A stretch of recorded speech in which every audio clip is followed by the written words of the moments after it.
meus amados irmãos, que a graça e a paz que vem da parte do nosso Deus maravilhoso e da parte do nosso Senhor e Mestre amoroso, nosso Senhor e Salvador Jesus Cristo, possa vir e habitar em nossas mentes de forma poderosa, fazendo-nos crescer no conhecimento e na graça, da mesma forma como aconteceu com Cristo.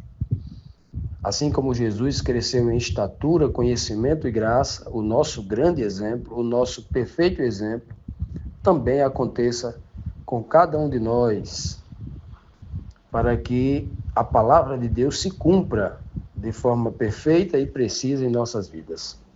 Amados, hoje, quarta-feira, vamos dar prosseguimento ao estudo da nossa lição, a lição do livro de Romanos, que estamos estudando essa semana, cujo título é Alcançados para obedecer, ou alcançados pela graça de Deus para obedecê-lo, né? É a mesma coisa. Portanto, meus amados, hoje, na quarta-feira, vamos ver as duas perguntas de hoje, né? Pergunta 7 e a pergunta 8.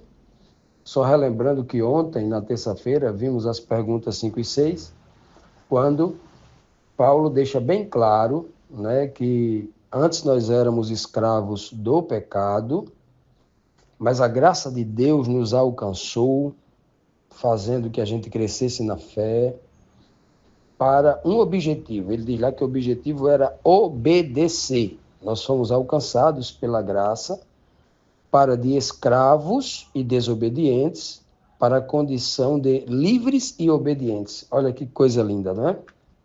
Ele deixa bem claro também que antes nós éramos escravos do pecado e agora passamos a ser escravos da justiça, né? Ou servos, né? Escravos ou servos, mesma coisa. E aí nós entendemos claramente essa linguagem que Paulo está usando de escravo e escravo, né? Uma era uma condição de servidão, a outra é uma condição de liberdade. Mas o termo escravo, ele mantém, né? Porque o segundo escravo, o escravo da justiça, o escravo de Deus, o escravo da santidade, ele é livre. Ele não serve sob grilhões, ele não serve amarrado em correntes, né? Preso em correntes. Mas ele serve por voluntariedade, por livre iniciativa, ninguém obriga, ele serve por amor, portanto ele é livre. Deus, a fonte de toda liberdade, como disse Cristo, ele trabalha até hoje em nosso favor, nunca descansou um segundo. Deus, sendo acima de todos, não é nosso servo nem nosso escravo, mas ele nos serve dia e noite, assim como Cristo se ajoelhou e serviu a Pedro, lavando os pés de Pedro como servo, mostrando claramente que aquele que serve não é inferior. Que coisa linda, né, meus amados? Que coisa linda. Inferior mesmo é aquele que serve sob servidão, sobre a escravidão, com correntes que lhe amarram e lhe prende aquilo sem dar liberdade de ir e vir. Isso é que é a escravidão do mal, a servidão do mal, né? Então, hoje, na sétima pergunta, que consciência tem o crente fiel, vivendo sob essa graça maravilhosa de Deus, né? Sobre essa verdade, consciente de que sabe a verdade e valorizando a voz do Espírito de Deus em sua mente e obedecendo essa voz maravilhosa. Romanos 6,19 diz assim: falo isso em termos humanos, por causa das suas limitações humanas. Falo isso o quê? Paulo, por que Paulo está dizendo que eu falo isso em termos humanos? Porque ele acabou de falar que era escravo do pecado e agora passou a ser escravo da justiça. Ele está dizendo, eu estou falando isso numa linguagem humana para que você entenda, porque você não é escravo trabalhando para Deus. Você é livre. Então ele está fazendo apenas uma comparação, está usando a linguagem humana para fazer uma comparação, porque a mente humana é difícil de entender as coisas celestiais. Então ele está fazendo uma simples comparação, né? Não é exatamente igual a isso, é uma comparação. Por isso que ele diz, falo isso em termos humanos, por causa das suas limitações de compreensão mental. Olha só que coisa linda. Ele continua dizendo assim como vocês ofereceram os membros dos seus corpos em escravidão à impureza e à maldade, que leva à maldade, Ofereçam-nos agora, em escravidão, a justiça que leva à santidade. Olha só, Paulo está dizendo, vocês como velhos homens, quando não conheciam a Cristo ainda, quando vocês viviam se saboreando na desobediência, na concupiscência da carne, nas maldades, nas inclinações da carne, vocês que viviam assim, vocês ofereciam os vossos membros, os membros dos vossos corpos, no altar de sacrifício ao pecado, ao diabo, à maldade. Vocês viviam fazendo isso? É o que Paulo está dizendo. Quando Paulo dizia vocês, Paulo também está se incluindo. Eu também estou incluído nisso, porque como velho homem nós fazíamos isso, até sem o devido conhecimento do risco que corríamos de perder a vida eterna. Sem o conhecimento de Cristo, a gente fazia toda essa maldade, não é mesmo? Isso não é privilégio, entre aspas, né? Privilégio, entre aspas, de uns não, é de todos. Todos os homens que não conhecem a Cristo vivem como se estivesse oferecendo no altar de sacrifício os seus corpos, seus membros, a impureza. Não é assim? O homem pode oferecer a sua mão, que o Senhor lhe deu para que ele pudesse trabalhar de forma limpa, de mãos limpas, honestas. Ele pode oferecer essas mãos ao roubo, à violência, para dar um soco em alguém, ou para colocar a mão no bolso de alguém e tirar-lhe o salário do mês. A mão que agora era usado para a desobediência, oferecido no altar da desobediência, quando conhece a Cristo, agora essa mão vai ser usada para ajudar alguém que caiu, para comprar ali algo para alguém comer e entregar nas mãos de alguém um prato de refeição para alimentá-lo. Essa mão maravilhosa agora vai abrir a Bíblia e vai apontar o verso que vai consolar ou que vai exortar ou repreender aquele que está no erro, estimulando a obediência. Os mesmos membros que antes eram usados para fazer injustiça, agora, a partir do momento em que conhece a Cristo, esses membros agora são consagrados à santidade. É por isso que Paulo fala, você não era escravo do pecado? E amavam fazer aquilo? Agora, depois de conhecer a Cristo, pegue esses mesmos membros e ofereça em escravidão à justiça, levando tudo para a santidade. Olha aqui, o que Paulo está dizendo? Não tem nenhuma dificuldade. Não invente desculpa para dizer que é impossível viver sem pecar, que muito crente está dizendo essa besteira aí. Tem muito crente falando mentira por aí, influenciado por pastorezinhos, né, que não lê a Bíblia, ensinando essa mentira aí. Paulo está dizendo, você não usava as suas mãos para fazer coisa errada? Por que essas mãos não podem usar para fazer as coisas certas? Mesma coisa, é a mesma vontade aqui. Você pode sim fazer a justiça, é o que está sendo dito aqui. Ele não está dizendo aqui que é impossível, não. Está dizendo que é possível. Porque jamais Deus vai inspirar com seu espírito alguém para dizer uma mentira a alguém. Isso aqui é uma verdade. Da mesma forma como o velho homem estava predisposto a fazer o mal, o Espírito de Deus em nós nos influenciará a sermos predispostos a fazer o bem.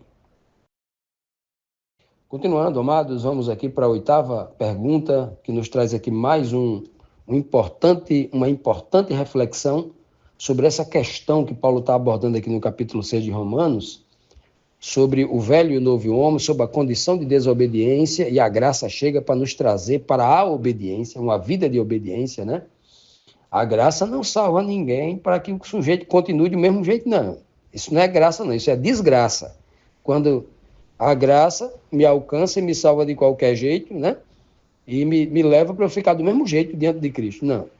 É igual o pai, um pai que o filho está todo errado usando droga, assaltando no meio da rua para arrumar dinheiro para trocar por droga, para comprar droga. E aí o pai fala, não, meu filho, sai do meio da rua. Você está correndo risco aí dos marginais lhe matarem aí, você devendo droga. Vem para dentro de casa, chega. Vem para cá. Agora aqui não, aqui, olha, fique tranquilo aqui que você está seguro aqui, eu vou lhe salvar aí, salvar a sua vida, eu vou lá no traficante, vou pagar toda a sua dívida de droga, vou botar você dentro de casa agora, e aí, meu filho, agora você fique tranquilo, que eu sou aposentado, agora, quando você precisar usar uma droga, eu tenho dinheiro aqui, olha, eu vou comprar para você, viu? Você está salvo aqui, Você, quando tiver suas crises de droga, você quebre tudo dentro de casa que eu compro tudo novo. Se você quiser vender uma televisão, uma geladeira para trocar por droga, fica à vontade. Se quiser vender o meu carro para trocar por droga, fica à vontade. Olha, isso não é graça, meus amados, isso é desgraça. Deus jamais vai salvar alguém assim. Ele salva alguém livrando das drogas para nunca mais ser dependente daquilo e ser um homem livre, honesto, né? Um homem emocionalmente equilibrado, um homem fisicamente saudável, em todos os sentidos ele é saudável. É assim que Deus salva. Deus não salva pela metade, não.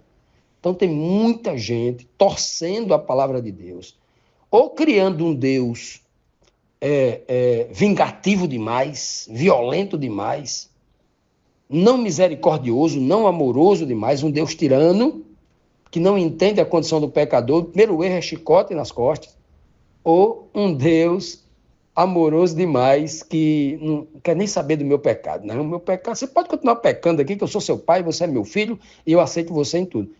Então, a religião que procura as coisas fáceis, ela sai do 8 para 80, ou do 80 para o 8. Nós temos esses dois extremos sendo ensinados nas igrejas.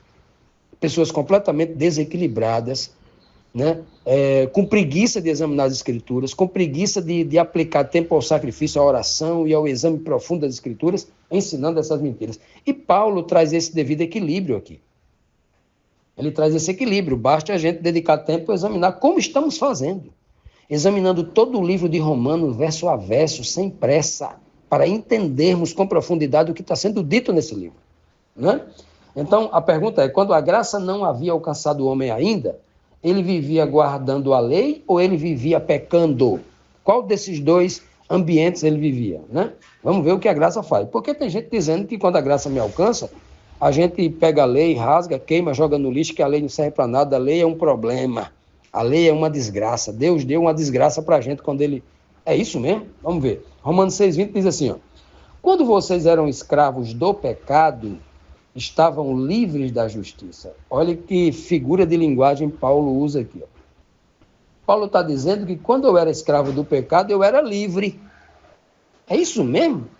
Ora, quem danado já viu você dizer que é escravo e é livre? Paulo não está falando isso? Paulo está dizendo assim, Paulo está, como sempre, usando essa... Ele usa muito essa linguagem, né? Quando ele fala assim, eu pensei que a lei era para a morte, mas era para a vida. Ele vai dizer, né? Então, quando ele diz aqui, ó, quando vocês eram escravos do pecado, vocês estavam livres da justiça. Veja bem. O que essa palavra livre aqui da justiça quer dizer? Paulo está dizendo que eu era liberto? Porque liberdade livre é uma coisa boa. Como é que eu estou livre de uma coisa boa? Se eu estou livre de uma coisa boa, eu estou escravo de outra. Então é uma força de expressão onde Paulo está querendo dizer assim, olha, quando vocês eram escravos do pecado, vocês estavam distante da justiça. Vocês não compreendiam a justiça. Vocês não tinham nada a ver com a justiça. Vocês não queriam saber da justiça. Vocês não tinham nenhuma atração por ela. Vocês eram inimigas da justiça.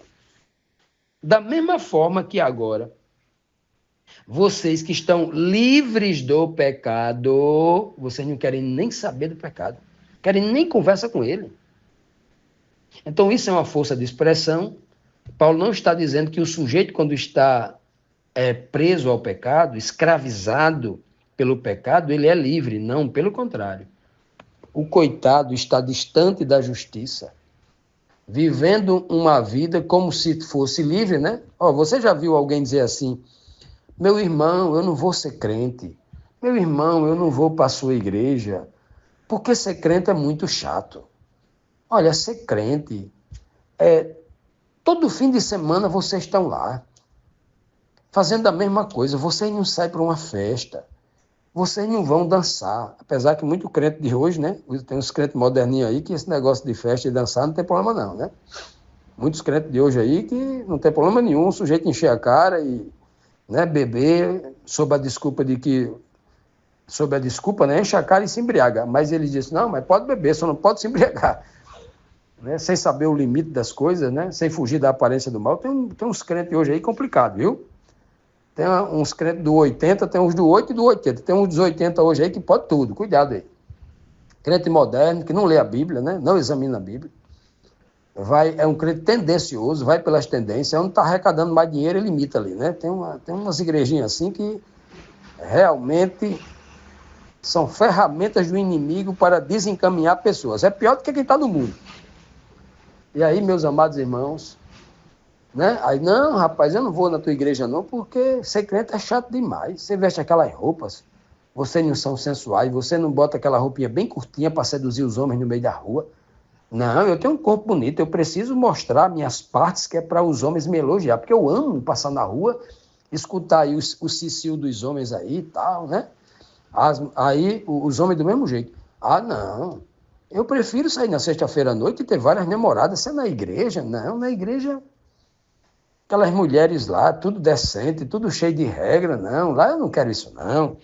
Eu quero viver a vida do meu jeito, da minha liberdade. Eles acham que tem liberdade. Uma pessoa que não consegue viver sem o álcool, sem o fumo, sem as drogas, sem a vida de prostituição, sem o sexo sem limite, né? Estragando o próprio corpo, trazendo doença à sua vida, trazendo problemas silenciosos de ordem emocional, que lá na frente ele vai ter depressão. Passou pela mão dele mais de 100 mulheres na vida toda, e ele não sabe que ele está acumulando depressão, fazendo mal às pessoas. Lá na frente vem a conta. E ele acha que é livre. Como? Se ele está oferecendo, como diz o apóstolo Paulo aqui, os seus membros ao pecado, ele vai colher esse fruto lá na frente, né? O pior é que o homem é imediatista, ele nunca para pensar lá na frente, né? Mas a palavra de Deus, por isso que ela é sábia, é que ela prepara o homem de maneira em que ele colha os frutos espirituais lá na frente. A verdadeira felicidade que está em Cristo. Então, meus amados, como diz o apóstolo Paulo, nós éramos escravos do pecado. Nós fomos livres para servir a justiça e andemos nessa liberdade, nunca mais voltemos à antiga prisão.